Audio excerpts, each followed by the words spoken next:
"You'll never be in my father-in-law's league," my son declared with pride. His words felt like a physical blow.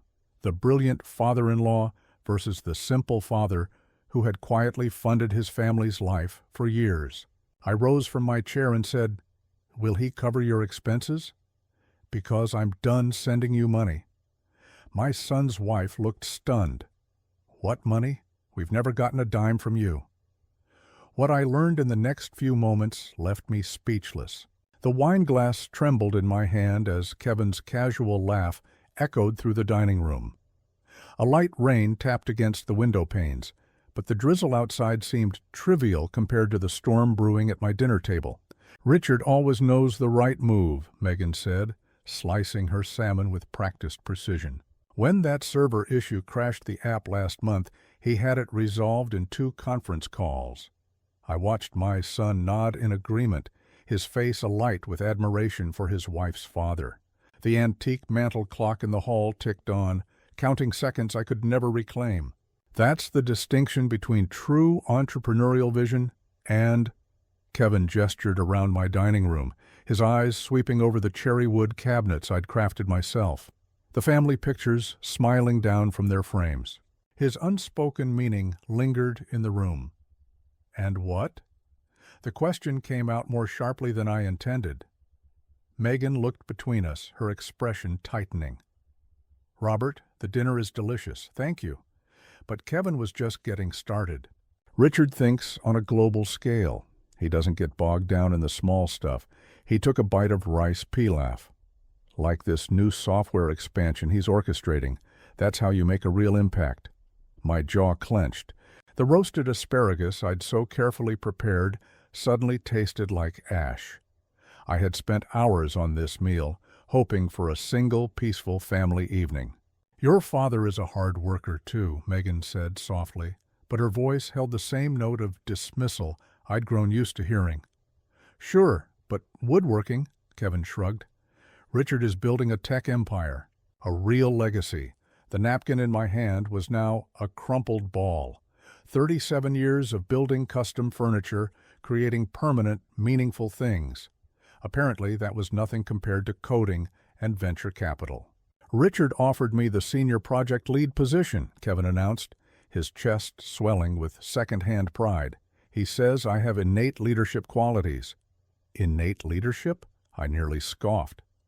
If Richard only knew where Kevin's qualities had led him. "That's amazing, honey." Megan beamed at her husband.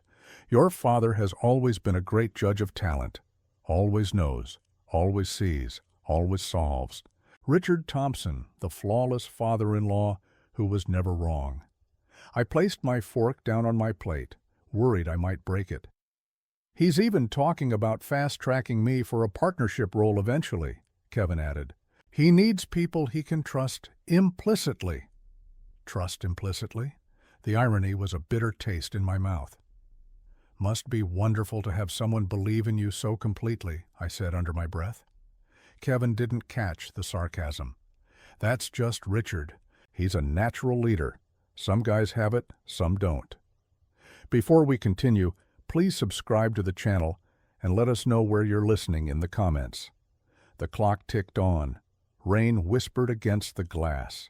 The furnace hummed, fighting a chill that had nothing to do with the weather. "He's teaching me about strategic growth," Kevin went on. "Long-term planning, real corporate philosophy." "Real business," I echoed. "You know what I'm saying, Dad. Richard just functions on another plane. He's a bigger thinker." Megan nodded eagerly. "Remember when he restructured their whole Western region operations? It was genius. Genius Richard. Perfect Richard. Richard who could fix anything, anticipate everything, build empires while I was apparently just playing with sawdust."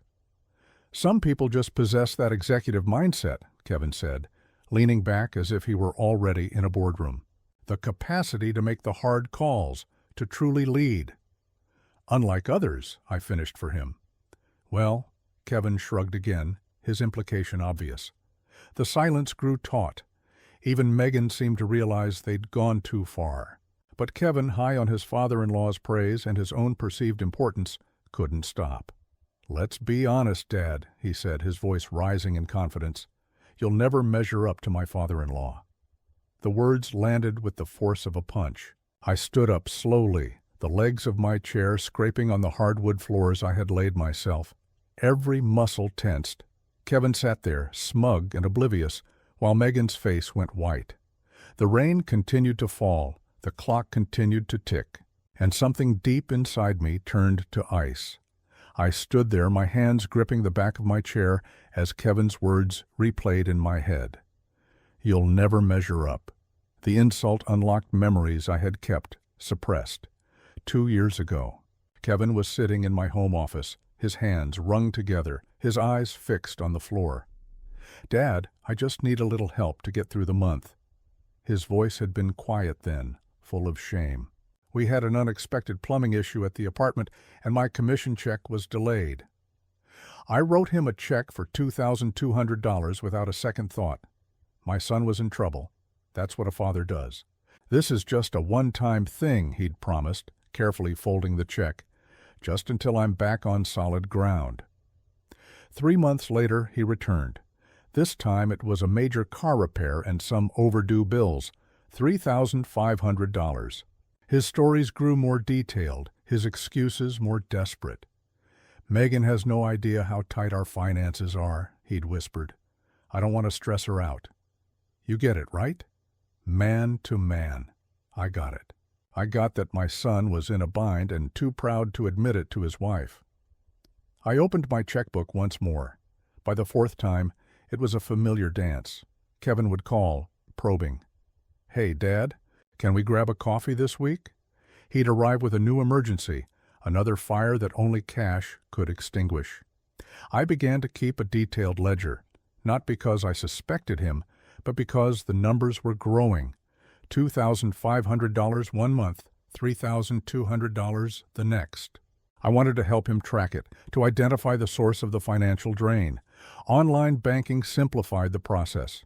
No more checks, no paper trail for Megan to stumble upon. Just silent electronic transfers from my business account to his personal one every single month. "Richard is helping me with my career path," Kevin had said during one of our recent talks.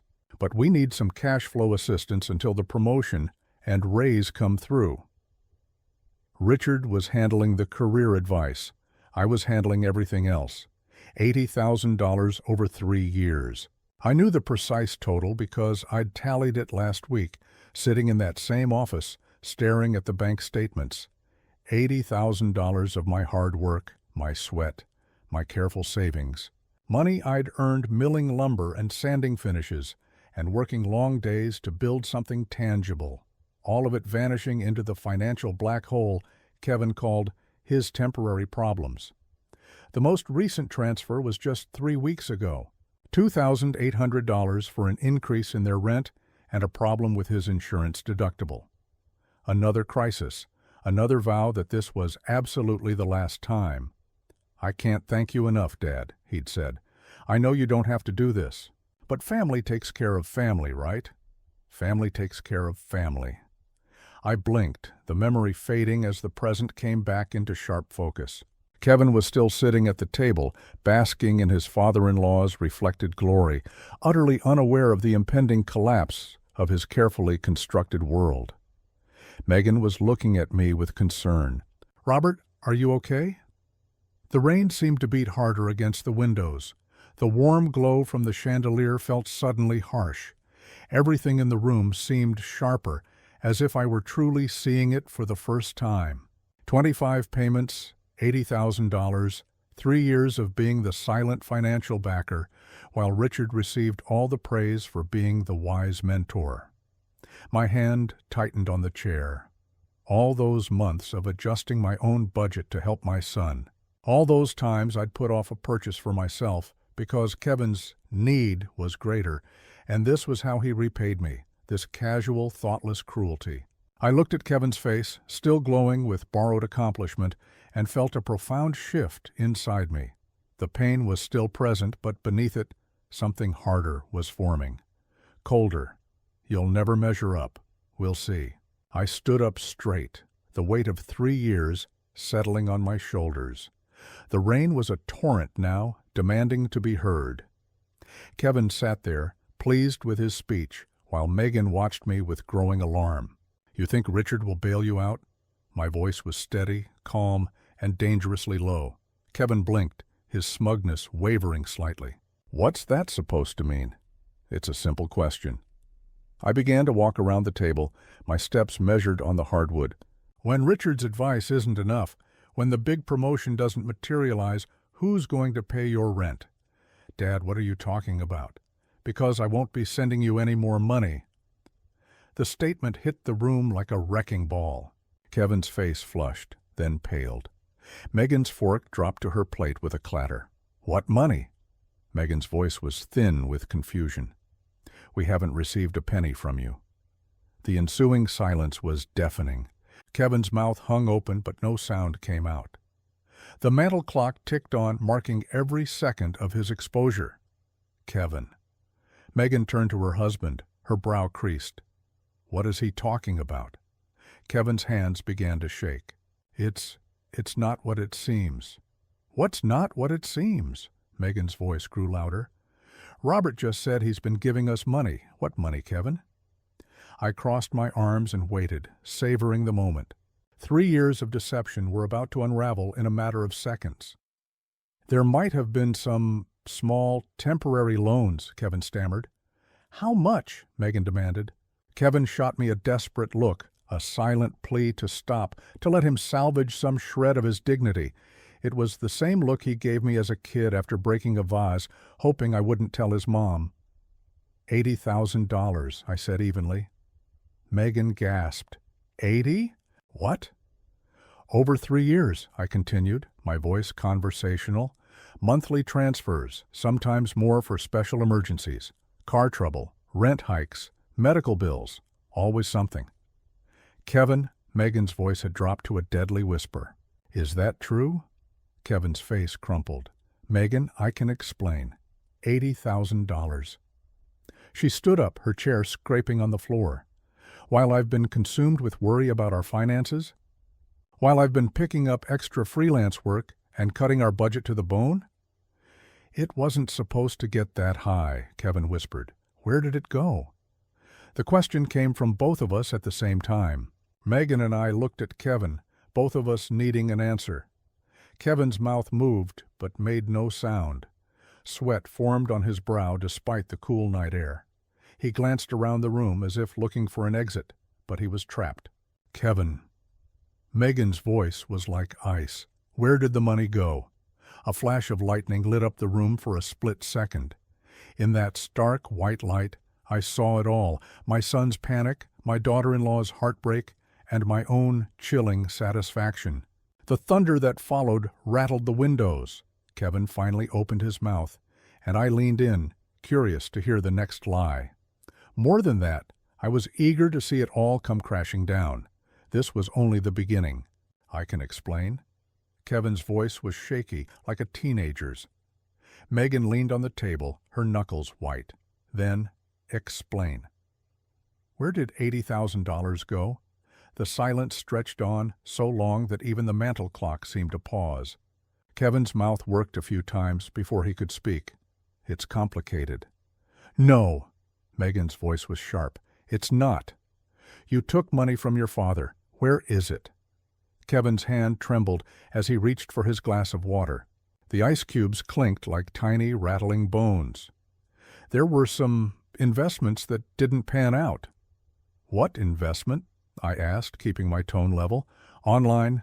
Trading platforms?" Megan's face lost all its color. "Trading? What do you know about trading?" Kevin's carefully built persona began to disintegrate.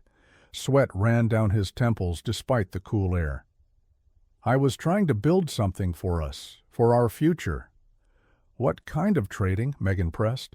"You know, different things. Crypto, stocks." His voice faded with each word. "Kevin." Megan stood, looming over him despite being shorter. "Look me in the eye and tell me the truth."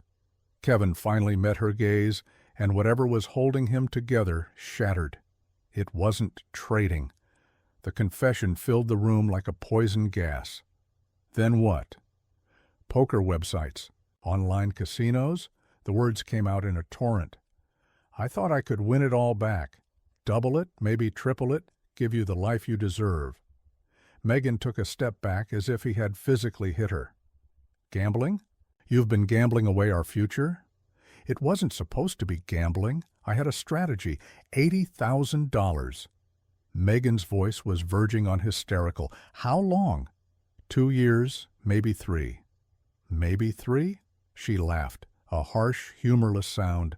You don't even know how long you've been lying to me. Kevin tried to get up, but his legs seemed to give way. Megan, please. I'm done listening. She snatched her purse from the entryway table. I'm done with all of it. Where are you going? Away from you. She turned to me, her eyes red-rimmed but tearless. Robert, I am so sorry. I had no idea. I just nodded. I know. Kevin finally struggled to his feet, swaying. Dad, if you could just... No. The word was harder than I'd intended. Solve your own problems, Kevin, but do it somewhere else. You're kicking me out? You kicked yourself out when you chose gambling over your family. Kevin's face was a whirlwind of emotions, desperation, anger, shame, and back to desperation. I can quit. I will quit. Then do it. Just not here. Megan was already at the door pulling on her coat. Kevin stumbled after her, his pleas pathetic. Megan, wait. We can fix this. She didn't look back. Fix what, Kevin? The lies? The addiction? The fact you've been stealing from your father for 3 years? I wasn't stealing. What else would you call it? He had no answer. I followed them to the doorway, a spectator, to the implosion of my son's life. The cool night air rushed in as Megan opened the door, bringing the scent of wet pavement. I'll call you tomorrow, Kevin said, his voice desperate. We'll work it out. Megan walked to their car and got in without a word. Kevin stood on my porch for a moment, his eyes searching my face for any sign of weakness. Dad? Good night, Kevin. I closed the door and heard their car start and pull away.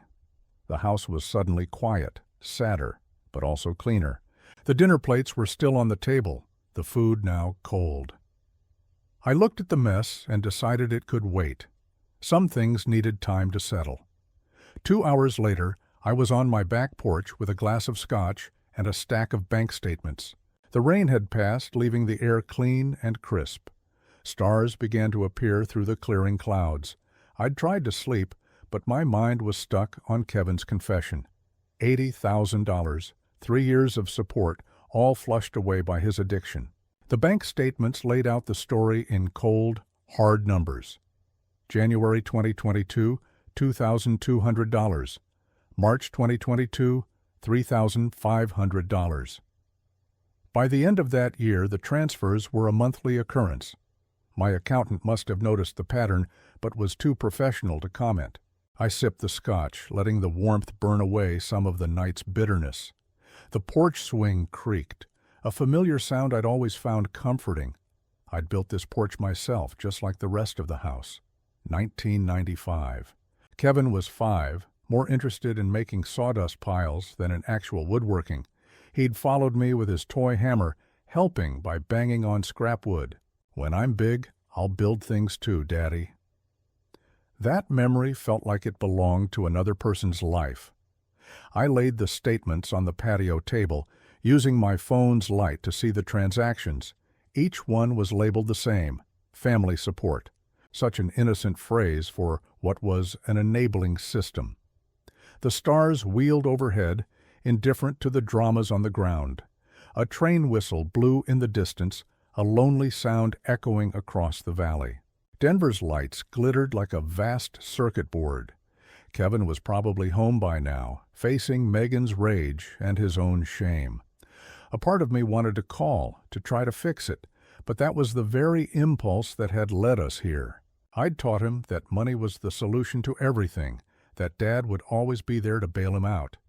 Each transfer had drilled that lesson deeper, making him weaker. The scotch was gone.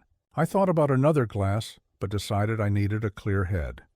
What if I kept sending him money? He'd gamble it away, likely faster than before. His addiction would strengthen, and he'd eventually lose everything anyway, his marriage included. But what if I stopped? The question hung in the cool air. If I cut him off, Kevin would have to face real consequences for the first time. He would have to choose between his addiction and his life. That choice could either save him or break him completely. I took out my phone and scrolled to Kevin's name. One call, one offer of help, could smooth this over for now. Instead, I put the phone down and looked back at the sky. My father was a carpenter too, back when the trade was different. He'd worked with his hands until they were permanently rough and calloused. When I was Kevin's age, he told me something I never forgot. Son, the only thing you truly own is what you earn. Everything else is just a loan. I had built this house with Kevin in mind, dreaming of passing it to him, of watching his own kids play in the yard where he grew up. But perhaps that dream was for me, not for him. Maybe what Kevin needed wasn't an inheritance, but a reason to earn one. The chill was starting to seep through my jacket, a reminder that even March nights in Denver could be cold. I collected the bank statements and stood up, my knees creaking in protest. Inside, the house was warm and quiet. I locked the back door, turned off the porch light, and went to the kitchen. My old address book was in a drawer, right where it had been for 20 years. I flipped through the pages until I found the entry I was looking for. Helen Vance, attorney at law. Tomorrow, I had calls to make. Tonight, I would try to find some sleep. But first, I had a decision to make that would change his life. The next morning, sunlight streamed into my kitchen, making everything look deceptively cheerful. I sat with my coffee and the newspaper, trying to act like it was an ordinary day. The phone rang at 10:30, just as I was reading about a new downtown development project. Kevin's name flashed on the screen. I thought about ignoring it, but I was too curious. "Hello, Kevin. Dad?" His voice was hoarse, as if he hadn't slept. "About last night, I know things got out of hand." That's one way to put it. I wanted to apologize for what I said, comparing you to Richard. A brief pause. That wasn't right. I sipped my coffee and said nothing. Kevin was a master of the easy apology. I also wanted to clear things up about the money. It's not as bad as it sounds. What does it sound like to you? Well, he hesitated, losing his momentum. I mean, it seems worse than it is. $80,000 in gambling debt. Tell me how that gets better. It's not all gone, he said, his voice quickening with desperation. I can win some of it back. There are these methods, systems, Kevin. No, listen. I've been studying the patterns, the odds. If I could just get a small stake together, maybe 6,000 to start. No. The word landed with a thud. I could hear a sharp intake of breath on the other end. Dad, please. I can fix this. The only way to fix this is to stop gambling. I have stopped. Last night was the wake-up call I needed. But I have to win back what I lost for Megan.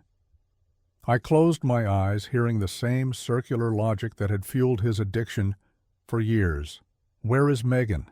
At work? She's really angry. I can imagine. That's why I have to fix this fast before she does something we'll all regret. Something in his tone made me sit up. What kind of something? She talked about lawyers, divorce lawyers. The word hung in the air between us. Maybe that's for the best. Dad, his voice broke, you can't mean that. I mean, she deserves to be married to someone who isn't an active gambler. But I'm not active anymore. I told you. Then get professional help. What kind of professional help? Addiction counseling, Gamblers Anonymous, a residential program if you need it. I don't need... That is the only help I am offering, Kevin. Treatment. Not a single dollar more. The silence was so long I thought he'd hung up. Richard won't help either, he said finally. You asked Richard for money? Yesterday before dinner, his voice was small, ashamed. He shot me down. Told me to handle my own problems. Smart man. So you're both turning on me. We're both turning on your gambling. It's the same thing. No, Kevin, it's not. I could hear his breathing grow heavy, as if he were building up to something. Fine. If that's how you want this to be, this isn't a game. Don't you get it? His voice turned nasty, bitter. Wealthy old man teaching his son a lesson, making him grovel. Kevin, you'll regret this. Both of you will regret this. The line went dead. I sat there for a moment, the dial tone buzzing in my ear. Then I put the phone down and reached for my address book. Helen Vance picked up on the second ring. Helen, it's Robert King. I need to make some changes to my will. 3 days went by before I made the appointment. I spent that time researching inheritance law, reading about conditional trusts and legal challenges.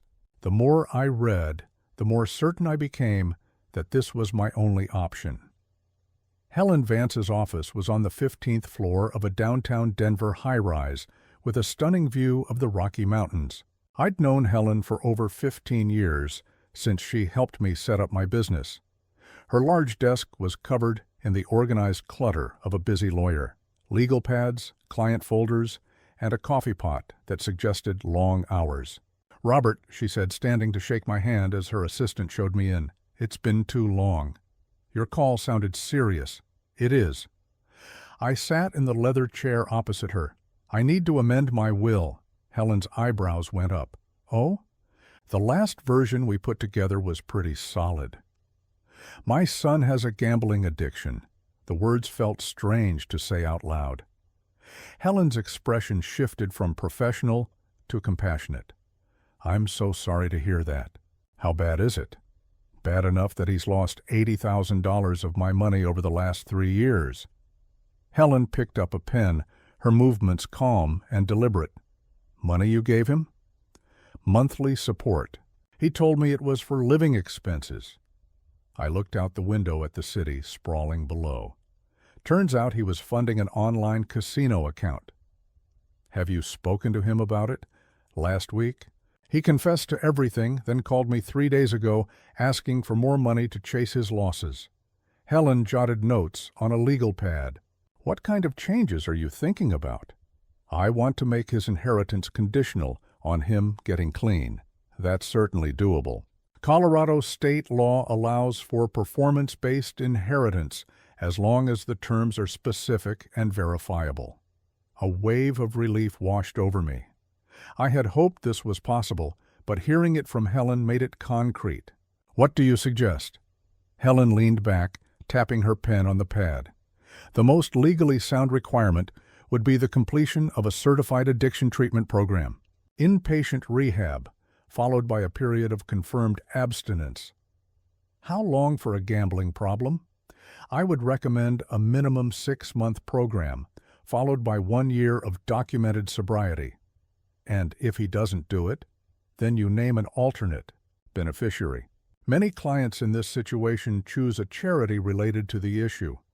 I thought about Kevin's threats, his angry tone when I'd offered help instead of cash. There's a Gamblers Anonymous chapter here in Denver. Perfect. That establishes a clear incentive. He gets help and inherits, or the money goes to help others like him. Helen's assistant came in with fresh coffee. We paused, the interruption giving me a moment to absorb the weight of the decision. What about my daughter-in-law? She's not at fault. We can write in a separate provision for her a fixed amount that she receives regardless of your son's actions. $55,000. Helen made a note. That's very kind. She's a good person. She shouldn't have to suffer because of his choices. This is obviously a difficult thing to do, Helen said softly. Are you sure this is the path you want to take? These kinds of family rifts can become permanent.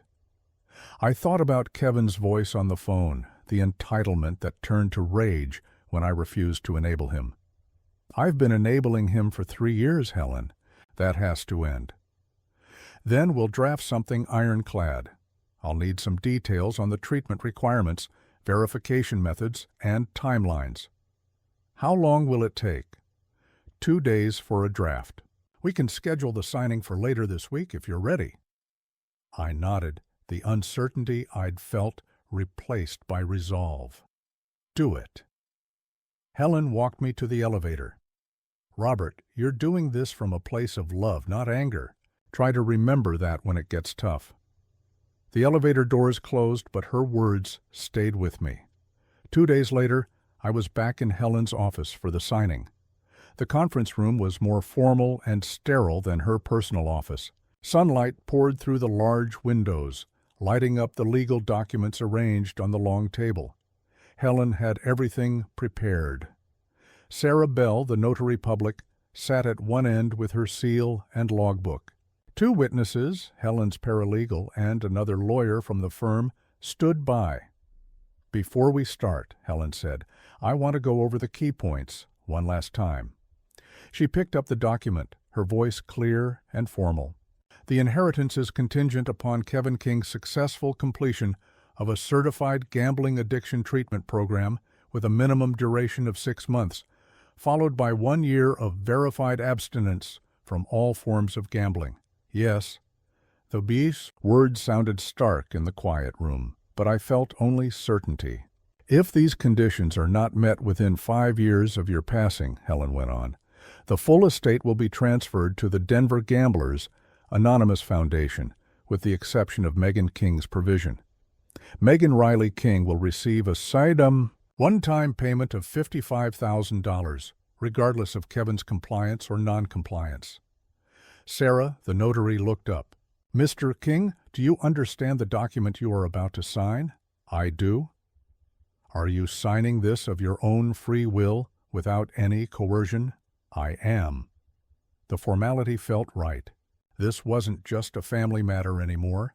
It was a legal and final decision. Helen passed me the pen. "Any last questions?" I looked at the signature line, thinking of the business I'd built from nothing, the home I'd crafted with my own 2 hands. All of it now depended on Kevin's willingness to save himself. What if he tries to fight it? "The conditions are specific and legally defensible. Your son's addiction is documented by the bank transfers you provided.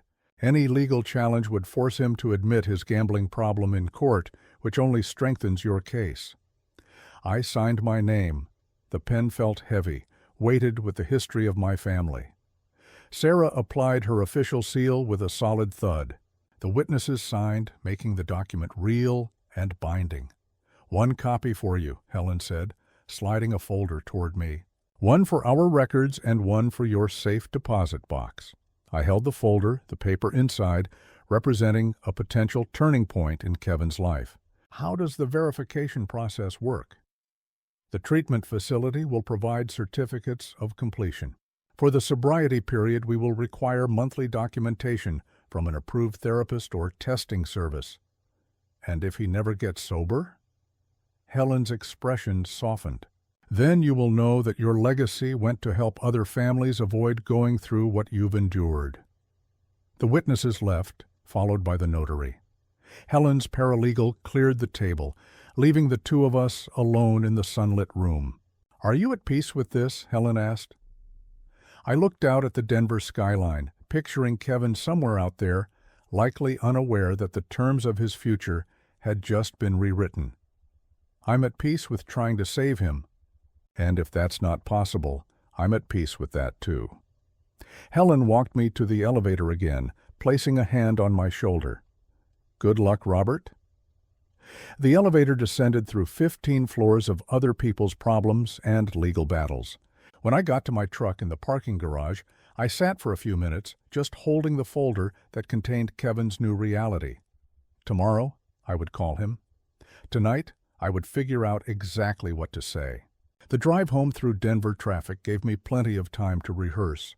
3 days passed before I was ready to make the call. I spent that time planning my strategy, shopping for a special meal, and preparing my home for what I knew would be our last family dinner for a long time.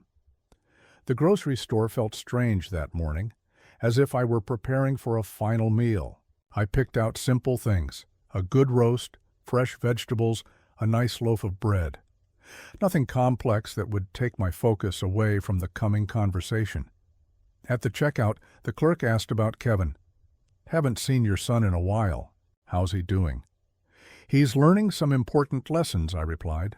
She smiled, having no idea of the truth behind my words. Back home, I worked in the kitchen with a sense of purpose. Preparing the meal kept my hands busy while my mind ran through the script for the phone call.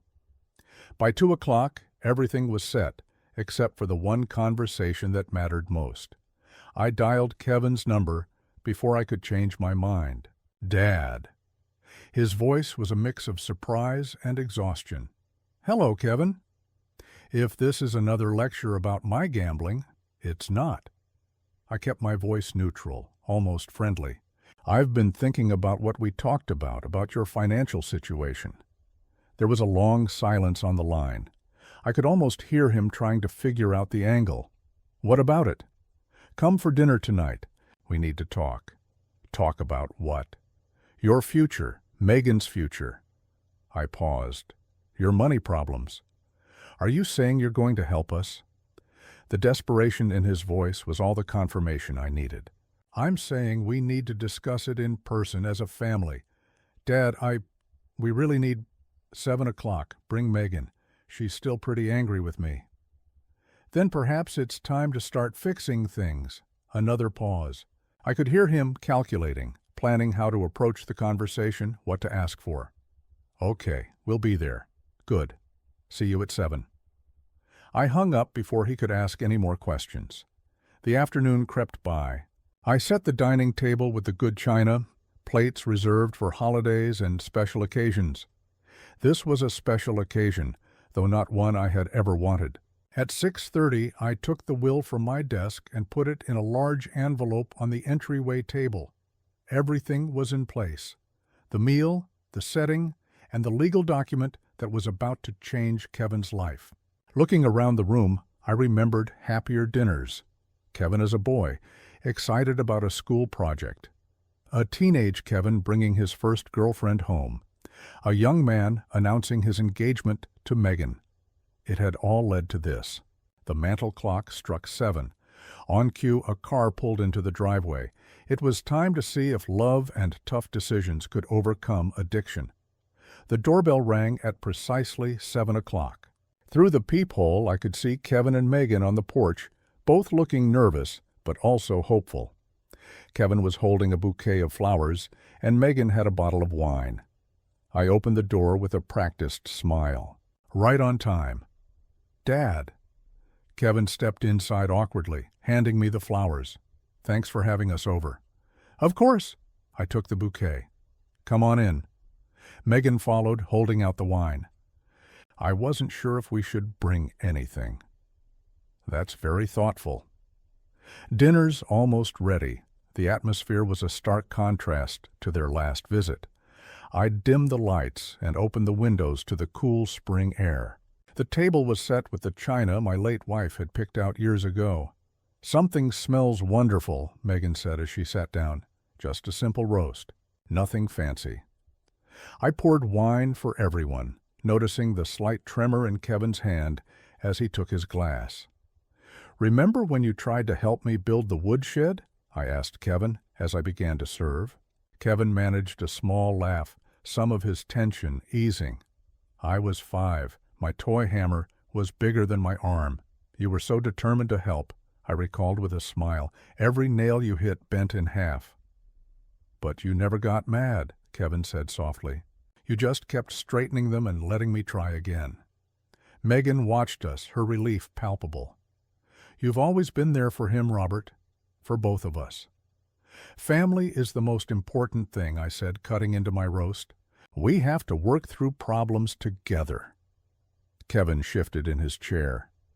About those problems, Dad. I know things have been tense. I held up a hand. Let's just enjoy the meal tonight. We can talk business after. The dinner passed with surprising ease. I told stories about building the house when Kevin was a little boy, supervising my work from his sandbox. Megan talked about a new project at her job, carefully avoiding any mention of their financial strain. Kevin seemed more relaxed than he had been in months, occasionally reaching out to touch Megan's hand. Remember the treehouse incident? I asked as we cleared the main course. Kevin groaned. The one I helped you build that listed to one side? Your mother took a picture of me standing proudly beside my crooked masterpiece. I refilled their wine glasses. She said it was the most beautiful treehouse she'd ever seen. I felt so proud, Kevin admitted. Even though it was a disaster, you helped me figure out what I did wrong. You never made me feel like an idiot. Because you weren't an idiot. You were learning. The mantel clock chimed 8, its deep tones marking the comfortable silence. I could see Kevin relaxing, interpreting my friendly demeanor as a sign of forgiveness and a willingness to help. Why don't we move into the living room, I suggested, standing up. I'll make some coffee. Let me help, Megan offered. You're our guest tonight. Go on, get comfortable. As they walked toward the living room, I started clearing the plates. I could hear them talking quietly, Kevin's voice animated as he recounted some other childhood memory I had sparked. I loaded the dishwasher with practiced efficiency, the familiar routine calming. The kitchen felt peaceful, filled with the aroma of the meal and the sound of my family in the next room. When I joined them, Kevin and Megan were sitting close on the sofa, her hand on his knee. They looked like a team again, hopeful and ready to mend their relationship with me. Coffee's brewing, I said, sitting in my armchair across from them. Dad, Kevin started, leaning forward. I know you said we'd discuss our situation. I nodded slowly. Yes, I've given it a great deal of thought. The anticipation in Kevin's eyes was obvious. He was sure my warm attitude during dinner meant I was about to open my checkbook. Actually, I said, standing up again, let me get something from my study, something that will clarify everything. I came back with a thick manila envelope. Its weight felt significant as I placed it on the coffee table between us. Kevin's eyes locked onto it. What's that? This, I said, my tone shifting to something more serious, is the result of my thinking about our financial discussions. Megan sat up straighter, sensing the change in the room. The warmth of dinner was gone, replaced by a formal finality. Kevin, you wanted to talk about money, so let's talk. I opened the envelope and pulled out the will, its legal heft making the papers seem heavier than they were. I had my lawyer draw up some documents to address your financial future. Kevin reached for the papers, his face alight with expectation. Dad, I knew you'd come around. His expression froze as he started to read. The color drained from his face. This, his voice broke. This isn't real.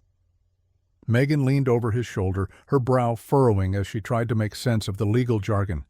What is it? She whispered. Kevin's hand was shaking. He's changed the will. I only inherit if I complete gambling addiction treatment.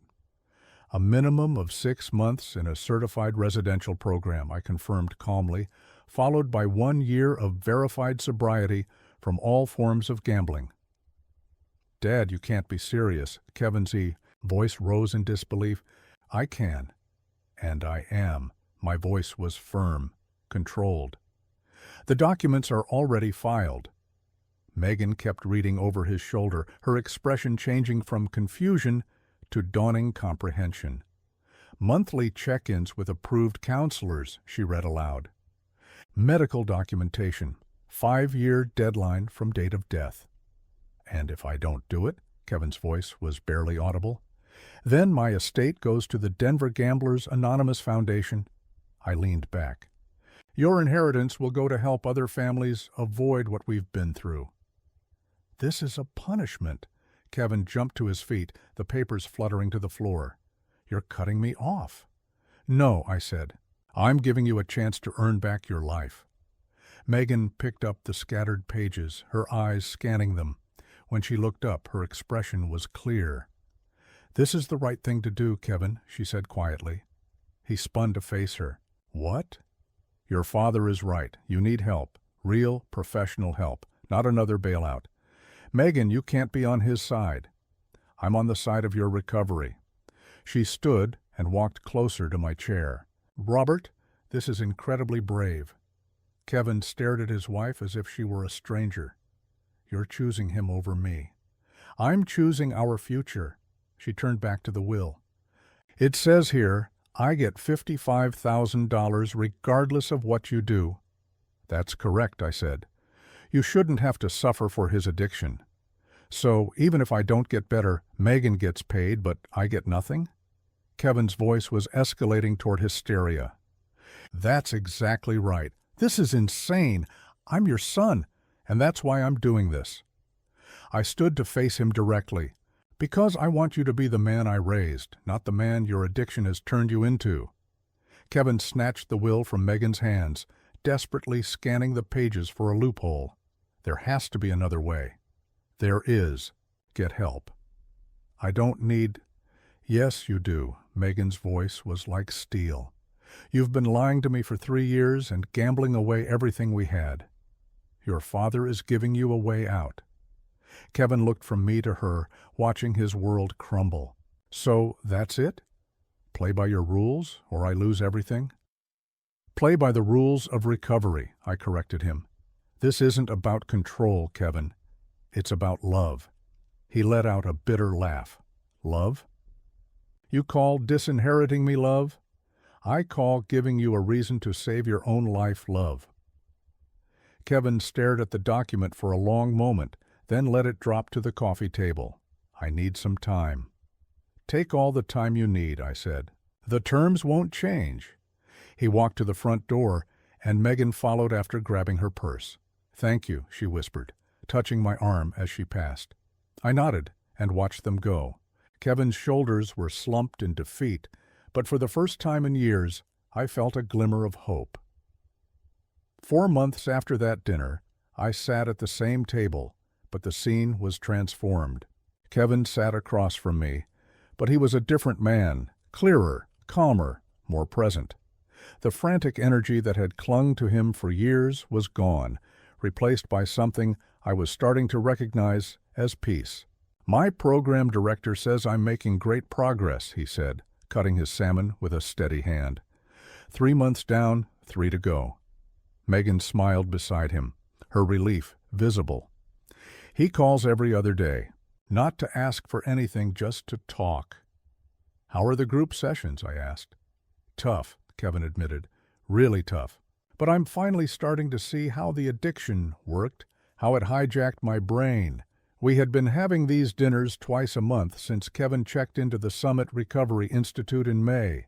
The family therapy sessions had been brutal, but essential, forcing us to face years of denial and enabling behavior. I get why you did it now, Dad, Kevin said. I was destroying everything. My marriage, our relationship, my entire future. I never lost faith that you could change, I said. I just had to stop making it so easy for you not to. The therapists explained enabling to us, Megan added. How giving him money was like handing him a shovel to dig a deeper hole. Kevin nodded. Every time you bailed me out, it just confirmed my belief that gambling was okay, because there was always a safety net. Now I'm learning how to build my own. I looked at my son, really looked at him for the first time in a long while. His eyes were clear. The furtive, desperate look that had become his norm was gone. The financial counselor there is helping me set up a repayment plan, Kevin said. It's going to take years, but I'm going to pay back every single dollar. Kevin, no, Dad, I have to do this. Not for the will, but for myself, for my marriage. Megan took his hand. It's been hard, but we're learning what a real partnership is. No more lies. I have 6 months left in the program, Kevin said, and I'm going to finish it, even if I don't inherit a dime. It's not about the money anymore. The inheritance was never the point, I told him. Getting my son back was. Kevin's eyes welled up with tears, and he didn't try to hide them. I was so angry when you showed me that will. I felt so betrayed. But now I know it was the most loving thing you could have possibly done. If you had just given me more money, I'd probably be dead or in jail by now. The mantel clock chimed 8, just as it had that night 4 months earlier. But instead of marking the fracturing of our family, it was now measuring its slow and careful healing. The counselors say recovery is a lifelong process, Kevin said. Even after I finish the program, I'll need support. You'll have it, I promised. From both of us, Megan affirmed. We finished our meal with easy conversation about normal things. Kevin's job prospects after treatment, a promotion Megan had received, my latest cabinetry project. It was the kind of ordinary family talk that felt like a miracle. As they got ready to leave, Kevin gave me a tight hug. Thank you for not giving up on me. Thank you for not giving up on yourself. I watched from the window as they drove off, Megan's hand on Kevin's shoulder. They were rebuilding their lives just as he was rebuilding himself, slowly, with professional help and a real commitment. The will remained in my safe, its conditions unchanged, but I no longer saw it as a weapon. It was what I had always meant for it to be, a father's love, expressed through firm boundaries instead of easy money. My phone buzzed. It was a text from Kevin. Thanks for dinner, Dad. See you at therapy next week. I smiled, turned off the lights, and went upstairs. Tomorrow would have its own challenges, but tonight I felt something I hadn't felt in a very long time, real hope for my son's future. If you like this story, please like this video, subscribe to the channel, and share your impressions of this story in the comments. To listen to the next story, click on the box on the left. Thank you for watching.